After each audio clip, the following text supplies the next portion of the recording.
All right, good morning, everyone. Nice sound system for this smaller sized room after having to shout a lot in the bigger classrooms the past couple of days. It's nice. I'm Karen Boland. I'm Assistant Dean in the Graduate Programs Office, and I'm here with Tiffany Jolly, who's our Executive Director for LLM Academic Services, and Dr. Judith Perez-Caro, who is our Director for Community Inclusion, and Equity, Community, and Inclusion. A long title, but for an important job. So thank you for coming to this session this morning, which is called Productive Discourse in the Classroom and Community.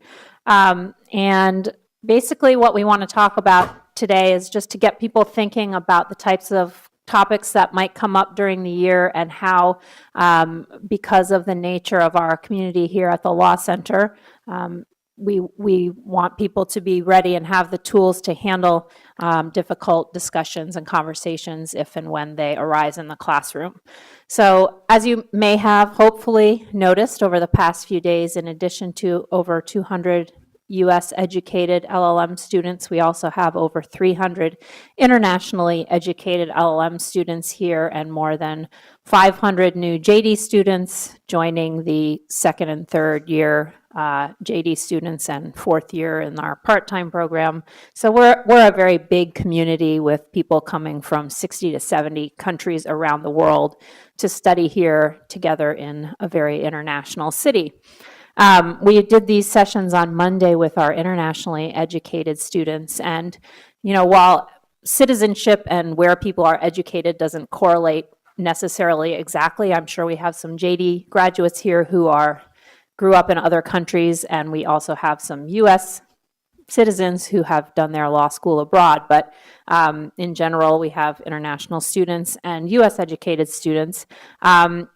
When we did this session on Monday with the internationally educated students, we got a lot of positive feedback after that they thought it was really interesting to see how people from different countries interpreted the very same situations and responded to them differently. So while many of us sitting here have a more or less similar educational background and are familiar with the U.S. legal system, you'll be together in classrooms with students from all over who have been used to different educational cultures and different ways of talking about issues and problems and different perspectives on the problems and issues that we see taking place in our country and all over the world today. So that's kind of the goal of this session, is to just raise awareness of that and talk about the skills that lead to productive discourse. And what we mean by that is basically communication that is respectful, that fosters trust and understanding, that allows us to learn more from other people's perspectives, not to avoid the difficult conversations. As lawyers, we know that part of our discipline is approaching issues from various angles. So in many ways, we should be good at this skill already, but sometimes if it's an issue that hits a bit closer to home, personally, it's not always the same as reading a case or representing a client in a more objective manner. So I'm going to turn it over to Tiffany and to Judith for a few other remarks, and then I also just have to apologize that I have to leave this session a little bit early to get to an overlapping session, but I'm glad I'm able to start off with you. Great. Thank you, Karen. So I'm just going to add a note about an important dimension of the Georgetown Law community, which is the faculty. We have 350 adjunct faculty just for the graduate program, and they come from all different areas of the globe, from different practice areas. They range in experience from highest level government attorneys to senior associates in private practice, and just from every background you can imagine. And they want to be here. They want to be here with you, and their goal is to help you sharpen your legal skills. But like you, they're also people. They're human beings, and sometimes they will manage difficult conversations in class very well, and sometimes they will be equally stuck, right? The same way that sometimes you are with difficult situations. So we acknowledge that, and we know that, and a lot of things that you will discuss this year will be very difficult things to talk about. And so I would just encourage you to feel comfortable reaching out to your faculty members. They really do want to hear from you and what you think. And if you feel like for whatever reason you're not able to have a productive conversation with someone on the faculty, please feel free to come and find me. I'm in the graduate program suite 5000 in Hotong. You can email or call me. I think our contact information is included here. And just let us know, because we'd like to hear from you. What we don't want you to do is in any way feel like you can't talk about some of these things. So having said that, just a couple of tips also on just interacting both with your peers, your colleagues, your faculty, and in the community. We encourage you to be mindful of not using binary thinking to engage in that nuanced kind of critical analysis that you've all developed. And so to try to the best of your ability to move away from thinking of things in terms of, liberal, conservative, religious, secular, all the ways in which it's very easy to put people into categories, to just be mindful of trying not to do that, and to not put your professors in those categories, to think of it, the arguments and the discussions in a nuanced way. And to ask clarifying questions, right? When you think you understand something, there's always more to understand. So ask more questions, right? There's always more to know. And if you think that others in the class would benefit from clarifying questions, ask them, right? Questions are good. And the last bit of advice, I think, is just to hold yourself accountable to your colleagues, to your professors, to alumni, to employers, right? And just remember that what you say, what you do, it matters. It matters to them, and we all make mistakes, so go back and fix it if you make a mistake, right? But just try to be mindful of how others are perceiving you and how you're perceiving others. Thank you. My name is Judith Perez-Caro, and I'm the Director of Equity, Community, and Inclusion. And I just wanted to share that I was asked to co-facilitate this with my colleagues in the Office of Graduate Programs, because this does come up in the LLM program. And I work very closely with the JD students, and this comes up as well. And for some of you, you may take classes where there are JD students and LLM students together. So I just want to reiterate what my colleagues said, because these are questions and issues that arise often. So I just want to remind us that, Georgetown University has a very strong social justice mission, and this calls us to respect every person. We know that you have practiced law, that you have already graduated in your respective programs, so you've encountered this, right? You know what it takes to be a strong communicator and a strong relationship builder. But part of this, doing our social justice work and really meeting the mission and challenge of Georgetown, requires that we engage in constructive and sometimes difficult dialogues with one another while holding each other to the highest standards of accountability, civility, and respect. But how do you do that? And how do you do that well as a lawyer, right? It's a very particular and strategic way of engaging with one another. We know that you've figured out how to do this already. Again, some of you have been in practice, and some of you may even identify yourselves as master communicators. So what we would like to do in these next 30 minutes is provide you with a small set of strategies. For some of you, this will be new. For others, this may be an additional part of your toolkit to help you become even better communicators and better lawyers. Because as lawyers, you're often asked to think critically, logically, sometimes in a linear fashion, rationally, and sometimes even devoid of emotion. But we know that world affairs don't always go that way. And the world is a messy place. And sometimes that comes into the classroom. And sometimes those conversations are really, really hard. And we want you to be able to process and respond to them in ways that are constructive, because this work is really significant.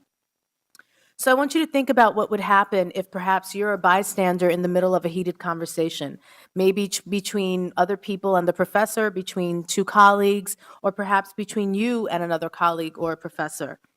What do? Do you say nothing and spectate if you're the bystander? Or if you're a participant, how do you approach it?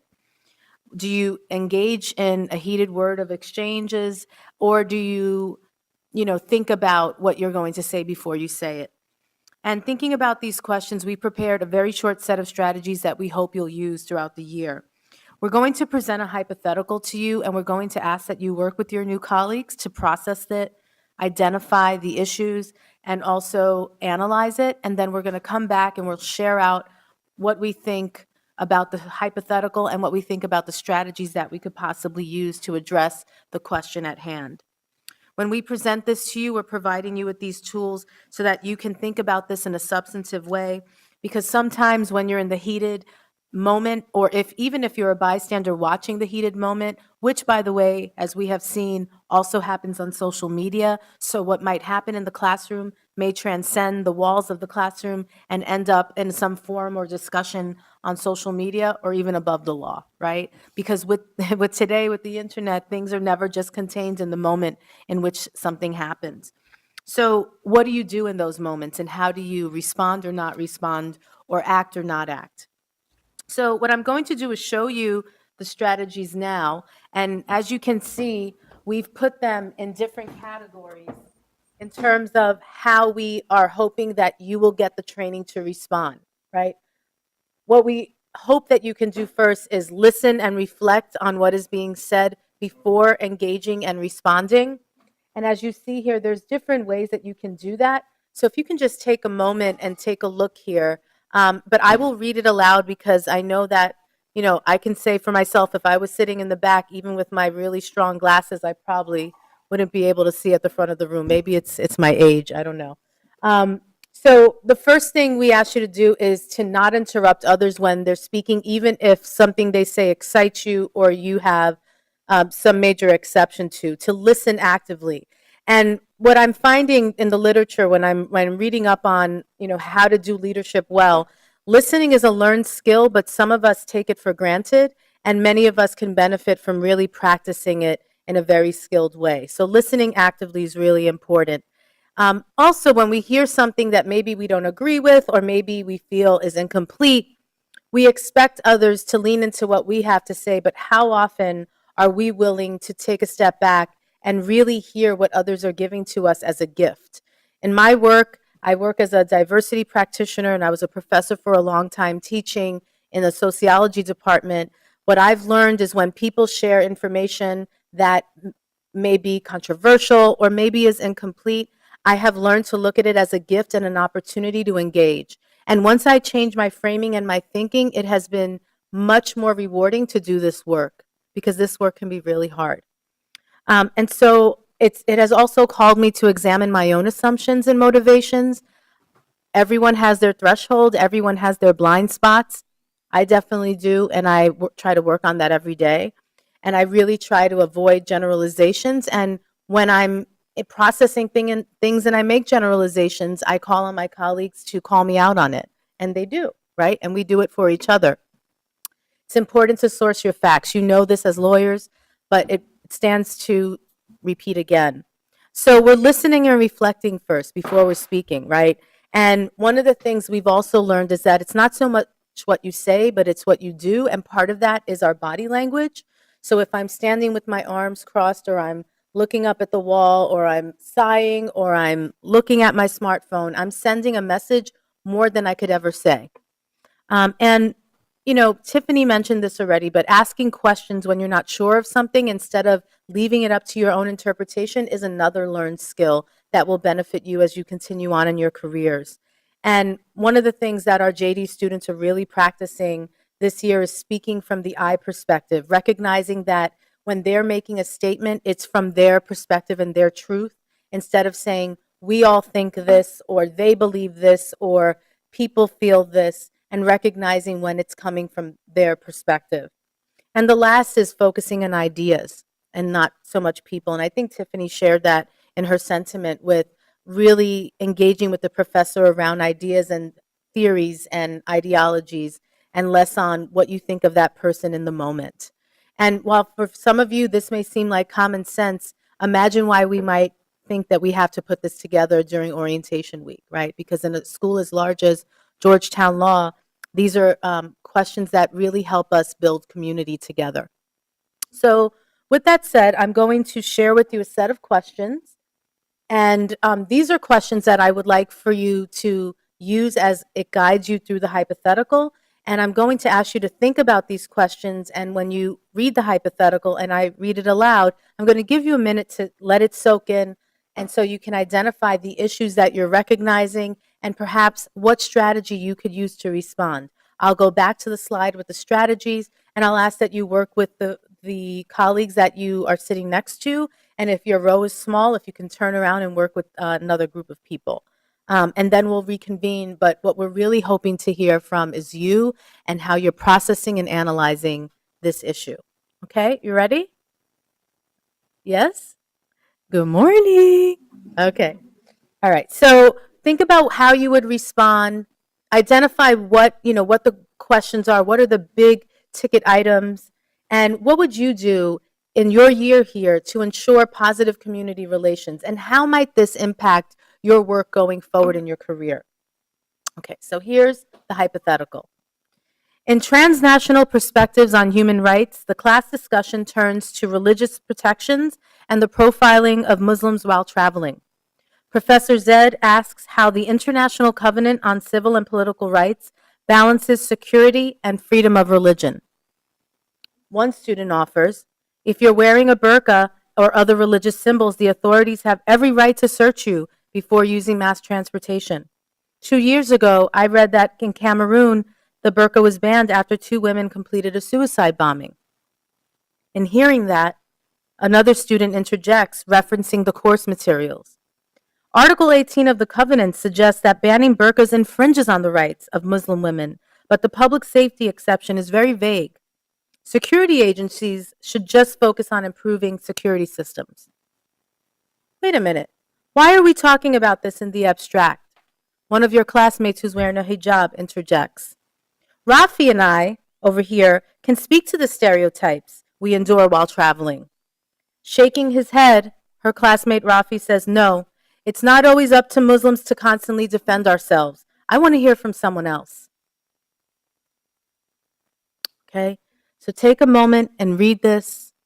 And the reason we present this to you is that this is a composite of different scenarios that have occurred both here and elsewhere in other law school settings when you're talking about international, transnational human rights. And we wanted to make sure that you had an opportunity to engage in what could possibly happen if you're in a moment like this. How would you engage?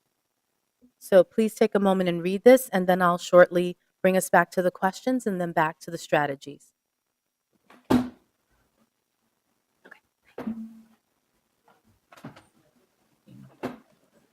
Okay, so you might have to move around a little. So get to know some colleagues, change seats if you need to.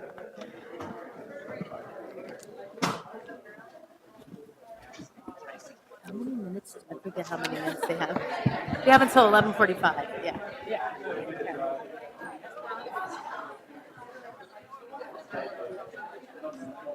So as you're convening with your group, I just want to remind you for a moment, if you can identify, can have everyone's attention for just one moment. As you're talking to one another, think about one strategy and one issue at a time, and think about how you would approach each issue using a strategy. I think that'll help as you're analyzing and processing this. And thank you for jumping in right away.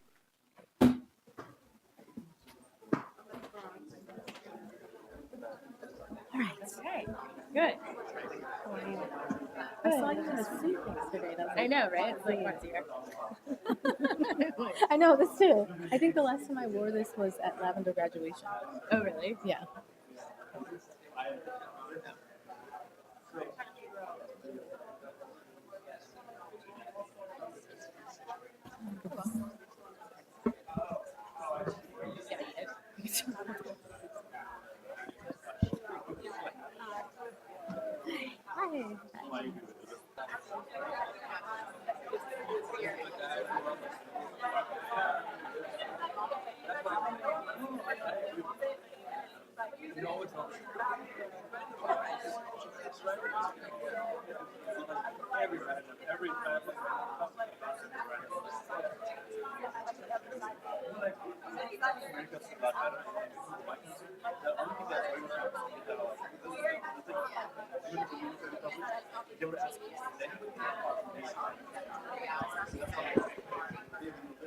So you have less than 1 minute, and then we'll reconvene.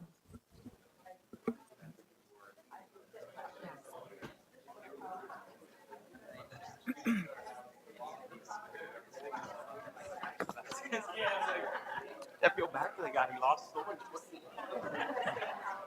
No, it's very, it's strange rapidly done, and people are in a lot of different places. How we interact with each other, how we interact with I just want to approach and I think that is a challenge when we feel so strongly about it. It's kind of like, I know it sounds corny, but I'm just picturing a big purple heart as I'm saying it. Purple's gonna be the part. I love the color purple. Okay, so we're ready to reconvene.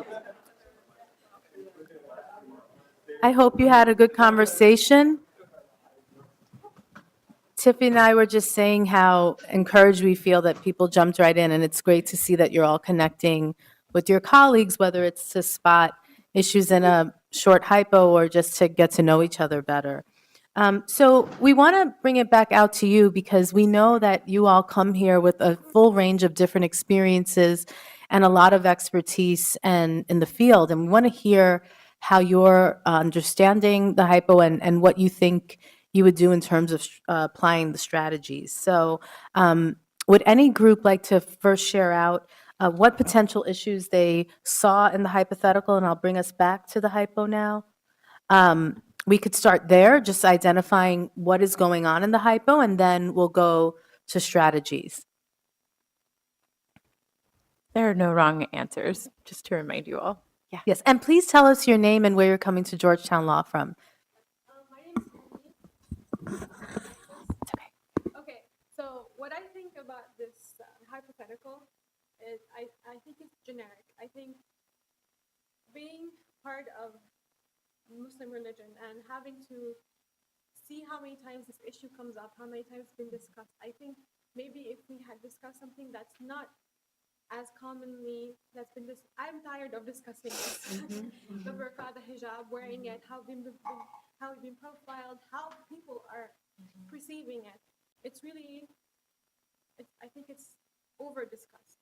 And maybe if we had brought up a subject that's not something that is usually discussed every day, maybe a political conflict or an issue that's more pressing, where human lives are more affected by it. So I think it's just, that's what I think basically. I don't have anything else to add. Thank you. And so if this was being brought up, and you said Naveed? Haneen? Okay, so thank you for your perspective, Haneen. So if this was being brought up in a class to talk about, human rights, how would you shift the conversation?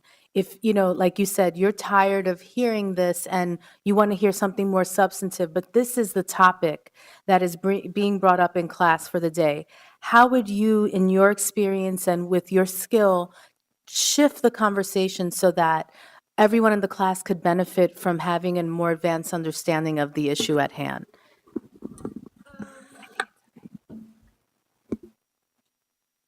Maybe I would discuss the Dalai Lamas while they're traveling. How are they being racially profiled?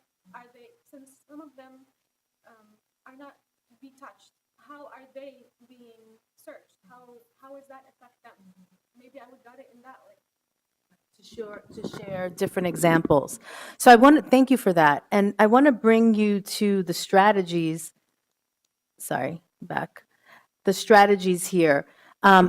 As you're speaking and engaging, what specific strategy do you think would be helpful to support your colleague? I don't want to keep putting you on the spot. Maybe someone else in your group or someone else could think about what your colleague just said and think about a strategy that could help and support what your colleague said. Yes, and please tell us your name and where you're coming to Georgetown from.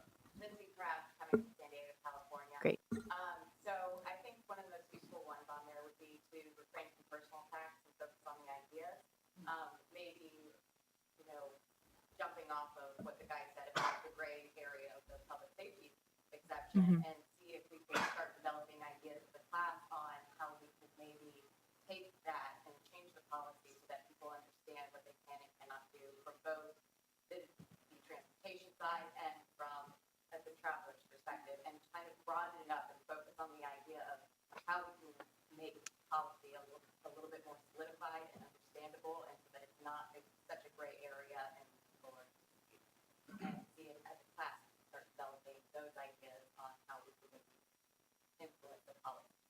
Great.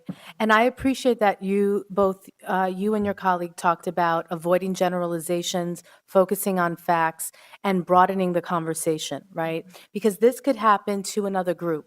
This could happen to you. This could happen to your child, a family member, for any number of reasons, right? And so how do we broaden the conversation, right? But I brought it back to you because in the classroom, you will be the person that is empowered to change the course of the conversation as a participant in the class. Does that make sense? Great. Thank you so much. Any other ideas about how you would approach the conversation? And since you're sitting in the back, if you wouldn't mind coming up a little bit. Great. Yeah, you okay. do. Florida. Sitting here, I was thinking about not only how all these techniques are great to be used for courtroom discussions, but there are a lot of the same techniques. I was a criminal defense attorney for a few years, and a lot of these are actually going to be helpful for voir dire, and when you're taking juries, if you ever want to do litigation, because you're going to have potential jurors that are going to have some pretty, what you think might be indefensible assertions that they make, and you're not always going to be able to like tell them how they're wrong, because you don't want to do that. You want to alienate them. So I would listen to these and take them in not only for your education here, but also realizing that they're excellent for where you're going in your career as well. And that's the specific thing that I personally. Are there any that particularly resonate? Yeah. Thank you for that. You definitely don't want to alienate them by trying to just assert your opinion back on, because they're just going to shut off and they're not going to listen. What you want to do is ask questions to kind of suss out whether they're just saying something off the cuff or whether this is a deeply held belief that you're never going to be able to change. And then also, when you get people to, when they have these assertions, it's best a lot of times to ask them questions that lead them into understanding what your perspective of it is instead of just asserting what yours is. And so in the instance here where they're saying, like anybody that's got a burqa should be searched on, blah, blah, blah, you just say like, okay, well, can you explain to me where the connection is between what a person is wearing necessarily and the security issue? And then they'll say something about, it's not about the clothes itself, it's about this religion. And you go, okay, well, what is it about that, the teachings of the religion that you think is a security issue? And so instead of you telling them that they're wrong, you ask them questions so that they start second guessing what you believe is a different perspective that you think that they should have. And that way, by asking them questions, they have to engage with you and not be defensive about it.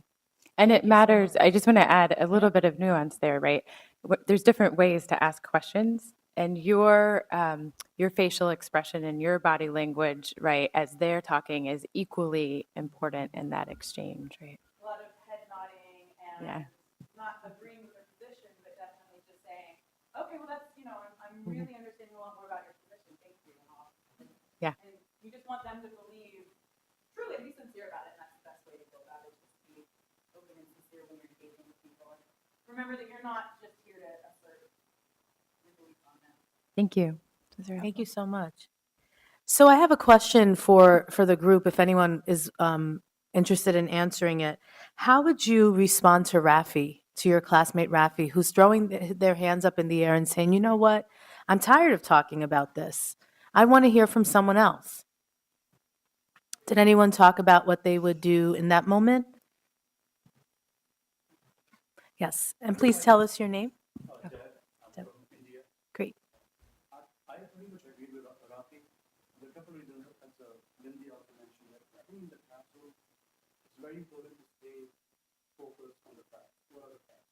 Sometimes it's very normal, JD1 or 2L to see that class discussion goes out of the facts.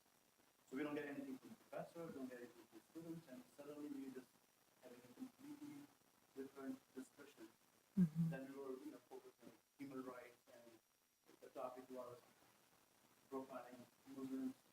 So I think sometimes it's some kind of professor responsibility to step in and tell the class, stay focused in the facts, than going out of the facts. But if I say something, I'm not a Muslim background, but I have a lot of Muslim friends. I practice at some level with them. to me saying something, he was asking to say something, maybe just gonna put more forward. Maybe, he's already sensitive or stuff. He had some, he already been into a lot of discussion. He already had done this in the past. So he's already upset about this. That's why I say I'm not gonna deal with this anymore. Let other people say it. So he's already pumped up, even though he doesn't want to say it, but he's Some emotion has been interjected into the exactly. So, conversation. so Yeah. it's better to try to deal with him. But I'm sure sooner or later, after 5 minutes later, he will speak up. He'll be the first guy to come in because somehow he has already been impacted by the discussion. So I guess that staying with the facts, maybe professors have to more, so other students just stay back and listen. So thank you for that. And you said Dev, right? Thank you for that, Dev. One of the things that I'm sure you have already seen is some some professors will establish ground rules at the beginning of a semester, right? They may call it ground rules or community norms of how they want the class to go. But many other professors and faculty members do not use that as a best practice. They do not apply ground rules.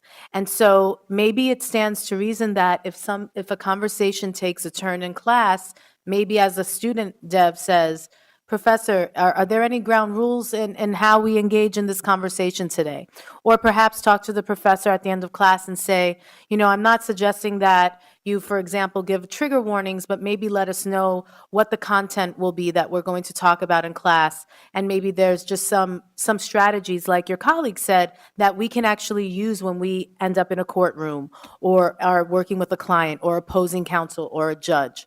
And I think those are things that aren't necessarily taught in class, right? You're learning the content, but one thing, like you said, Tiffany, the nuance is missing, right? You have the content. How do you approach the content? How do you engage with the content? And how do you deal with the content when it's contentious or even controversial? And so we provide these strategies in the event that you're not given ground rules or they're not community norms, but you're entering into a conversation that could be hard, right? And it's funny that you picked up on these strategies being applied to the courtroom, because for the JD program, I'm working with the faculty facilitator who is the clinical director of a clinical a clinic here that works with defense attorneys. And one of the strategies that she added for this module was to seek clarification and ask questions. So I find it really interesting that you intuited that, considering the work that you've done in the past. Any other group? Love to hear from this side of the room, because I know you were all engaged, and I know there's a lot going on. Nina, I saw your hand. And can you say your name? Because I haven't met you yet. So, a lot of people from Florida.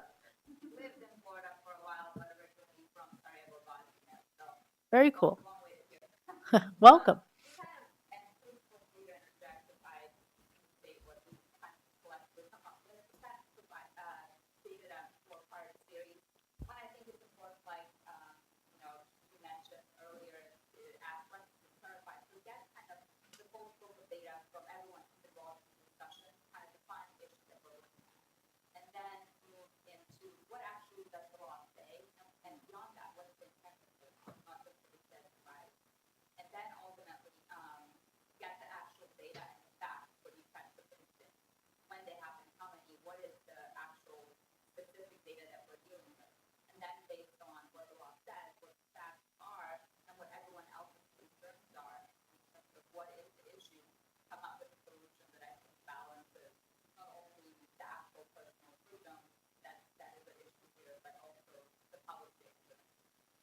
Great, thank you. Yeah. So I have a follow-up question to you, though. How would you rephrase perhaps one of the comments made in class so that it would meet the criteria that you and your colleagues talked about? Well, you mentioned that, the first comment by the student wasn't necessarily backed up with facts. How would you rephrase it so that it is clear that you're not speaking from a matter of opinion, but a matter of having read the course materials and understood the facts?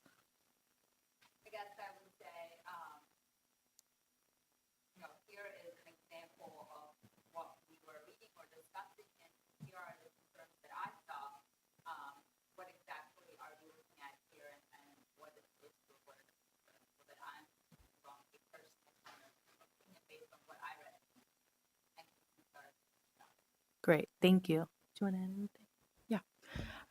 So thank you, Nina, for sharing all of that. And I want to thank all of you for taking the time to think about and participate in this kind of conversation. It's easy to roll your eyes and say, I already know all this, right? But it never gets easier. We are in the midst of great social and political change, and these conversations are going to come up nearly every class for the entire year, not to mention in your careers. And so it never hurts to take time to think and reflect on these things so that you have thought about it when you're in the moment. And I just don't want to single you out, but I want to thank you for your courage, for standing up first and saying what you really think, because in the end, that's what really helps advance conversations, is to be candid, be honest, but in a respectful and thoughtful way, which is exactly what you did. And so that's what we're asking for, right? That's the gist of it. So this is the beginning of the discussion, right? This is certainly not the full embodiment or the end of it. And we hope that you will come away with some thoughts and some questions and some strategies to apply this year. And as I mentioned earlier, if you do run into issues or conversations that you feel for whatever reason stuck, please feel free to speak to your academic advisor, come and find me. Judith is available, Karen is available. So we're always happy to talk about these things more. I just want to say one last thing that occurred to me as you were all speaking, and it occurred to me that you were able to jump into conversation with one another so quickly, and we often don't think about how this kind of preparation allows others to respect us, but also to trust us. And trust is a very important leadership competency that we want you to walk away having. We want your clients to trust you. We want the work that you do to seem trustworthy. And if you establish trust with one person, they're going to tell other people about their experiences with you. And I know that you all already know that. But engendering trust with one person has a ripple effect. And if one person trusts you, then you will establish trust with many more. And what we want is whatever skills you're bringing into your LLM program, we want you to leave even better than you came. And at Georgetown Law, we really take our social justice mission seriously, and we hope that no matter where you go and what aspect of law you practice, that you will bring that level of understanding and compassion into your work. I'm very honored to meet you all. I'm honored to work with you. Please come find me. I'm in room 214 in McDonough, and I wish you all the best of success this year. Thank you for your time today. Thank you.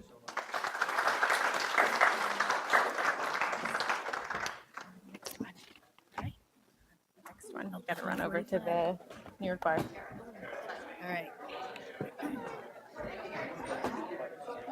So I'll catch you tomorrow. Yeah, thank you. Have a good day.